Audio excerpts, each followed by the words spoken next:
नमस्कार मित्रांनो, लग्नानंतर होईलच प्रेम ह्या मालिकेच्या नवीन प्रोमोमध्ये खूपच जबरदस्त असा ट्विस्ट पाहायला मिळणार आहे. तर आता आर्यामुळे एकीकडे जीवा आणि नंदिनीच्या आयुष्यात नवीन वळण आल्याचं पाहायला मिळत आहे, तर दुसरीकडे पार्थ आणि काव्याच्या आयुष्यात देखील आर्यामुळे भयानक संकटाचं वादळ येणार आहे. कारण आता आर्या जीवाच्या प्रेमात पडली असल्याचा पार्थला संशय आलेला असतो. त्यामुळे आता पार्थला याचं खूपच मोठं टेन्शन आलेलं असतं. तर आता पार्थला कशाचं टेन्शन आलंय हे इकडे काव्याला समजलेलं असतं. त्यामुळे आता काव्या पार्थला विचारते की पार्थ नेमकं काय झालंय, तुम्ही एवढे टेन्शन मध्ये का दिसत आहात. तेव्हा आता पार्थ काव्याला सगळं काही सांगतो की मला असं वाटतंय की जीवा नक्कीच आर्याच्या प्रेमात पडलाय. त्या दोघांमध्ये नंदिनीच्या नकळतच काहीतरी मोठी गडबड नक्की सुरू आहे, हे मी माझ्या स्वतःच्या डोळ्यांनी पाहिलंय. तर आता जीवा आणि आर्याबद्दल हे भलतंच प्रकरण समजताच काव्याला याचं खूपच वाईट वाटतं. कारण आता काव्याला सुद्धा जीवा आणि आर्याच्या ह्या प्रकरणामुळे खूपच टेन्शन आलेलं असतं.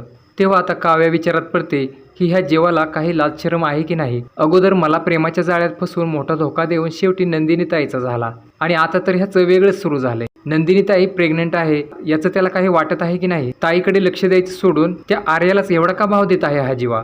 पार्थ, आता आपण दोघे मिळून याचा तपास केलाच पाहिजे. यावर पार्थ म्हणतो की अगदी बरोबर बोललात काव्या, कारण अशा आश्रित आणि विधवा मुलीबरोबर असं कोणी फ्लर्ट करतं का. काय चाललंय ह्या दोघांचं नेमकं ते आता आपल्याला शोधून काढावंच लागेल. असे म्हणत पार्थ आणि काव्या आता जीवा आणि आर्या तसेच नंदिनीच्या ह्या संपूर्ण प्रकरणाचा तपास लावून त्यांचे हे सरोगसीचं सत्य शोधून काढतील का हे पाहणं आता खूपच इंटरेस्टिंग ठरणार आहे.